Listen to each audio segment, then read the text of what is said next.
Painting 1 class, here is your first at-home painting assignment. You'll need your sketchbook and you'll need your palette and paint. So make sure you have that at home for when you do this assignment. It's posted in this part of your classwork page, and here's what it's going to look like.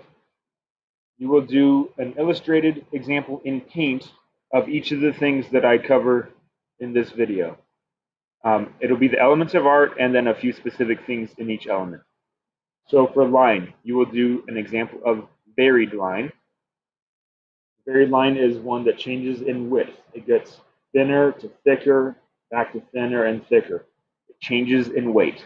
Make that line, doesn't have to be curved, it can be straight or whatever, but label that as a varied line. Draw an example of a contour line. Any object that has a line curving across the surface, that line can be considered a contour line. So paint something like this. By the way, if you want to just copy the examples that I have here and label them this way, that's fine. And if you're comfortable doing your own example, that's okay too. Last line is implied. For example, where these two colors border each other, there's not an actual line between them. That edge where they border each other is called an implied line. It's not an actual line. For shape, you will do at least one example of a geometric shape. Anything that's man-made, like a square, triangle, rectangle, etc. We'll do an organic shape, which is something from nature, like this kind of looks like a cloud shape or maybe a puddle. Anything from nature, make a shape out of that. Please label both. Form, same thing. You'll do a geometric form and an organic form. To make it look like a form, for this pyramid, for example, it needs to have height, width, and depth. One side of this should be lighter, one side should be darker, so you can tell that it's three-dimensional. For your organic form, for example, this worm, first start out with a shape, and then if you add contour lines that curve around the worm, that can count as making it look like a form.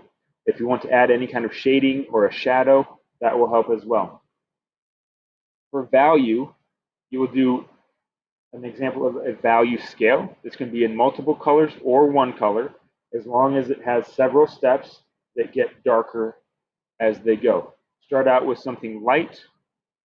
The next one should be a little bit darker, and each one, again, darker than the one before. That is called a value scale. A gradation is the same thing. It changes in value from either dark to light or other way around, light to dark. Try having a dark color and start by adding more white as it goes, blending that in. Make an example of a gradation going from dark to light. And for your example of color, I want you to choose a color harmony. You can do this color harmony called warm colors if you want. Colors of something warm like fire or the sun. Or you can do the cool colors, which would be blue, green, violet. You can do the primary colors, which are just red, yellow, blue. Choose a color harmony, a group of colors that have something in common, and paint those.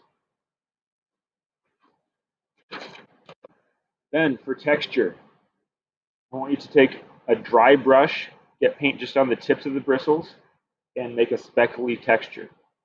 Take that same dry brush with paint just on the tips of the bristles and make some streaky marks with any colors that you want. Again, the brush should be dry with paint just on the tips of the bristles to do a dry brush technique.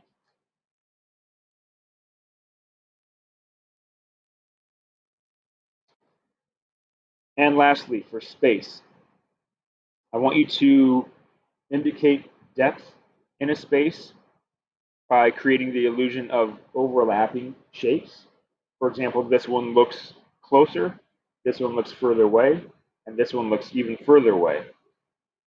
Overlapping can help one thing look like it's in front and one thing look like it's behind. Making something smaller or higher in the picture can make it look even further away a little bit more. So that's overlapping. And one more thing is create negative spaces. In this example, the white parts are the negative spaces. Any spaces that look like they go through or between an object. So if this is some kind of a piece of paper and it had holes in it, then you could see through the holes. Those are negative spaces. Draw or paint something like this to show negative spaces. And then the blue parts of this example would be the positive space. So again, negative space would be like that. The blue part, positive space. Once you're finished with these sketches, take a photograph of them and submit them in Google Classroom.